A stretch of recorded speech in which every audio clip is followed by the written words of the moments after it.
And with that, I yield back reluctantly, and I can assure you, I have a lot more to say about what you've written and said.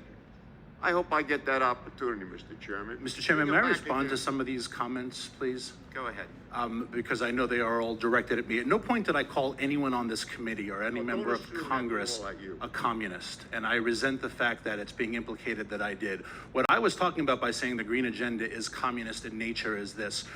I do not applaud this government, this administration, this Congress, sending your our government. Jobs, Just as much as it is mine. Let the gentleman My respond government? to your accusations.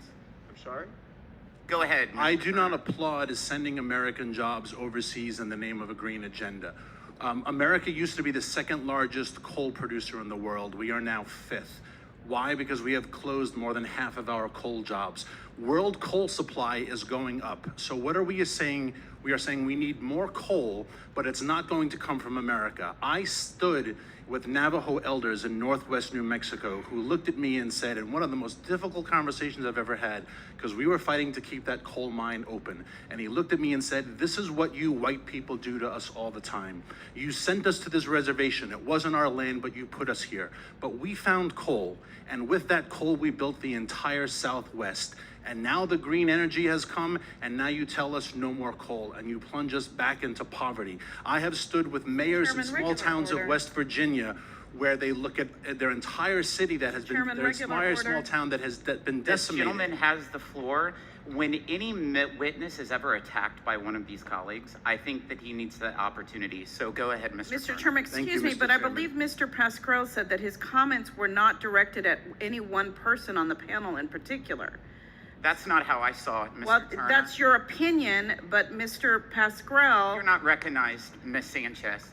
Mr. Turner, please finish. Chairman, Okay, Mr. Chairman, thank you for running such a democratic process here in our You're not democratic recognized, government. Ms. Sanchez. Respond, Mr. Chairman. I have stood in small towns in West Virginia that used to be thriving, that had communities with little leagues and schools that were well funded, that are all closed because we have sent their jobs overseas.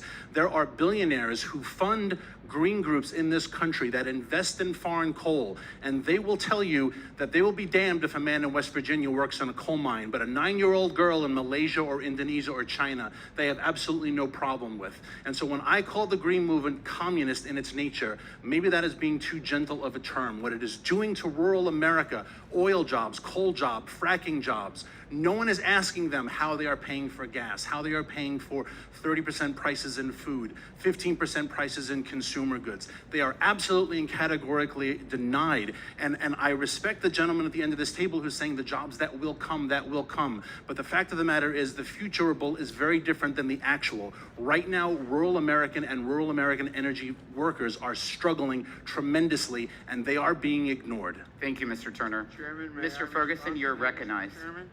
Thank you, Mr. Chairman, and Mr. Turner, if I could just simply say amen to you. I'm from a district that saw the devastation of a job market following NAFTA. We were home to the largest part of the textile industry prior to NAFTA.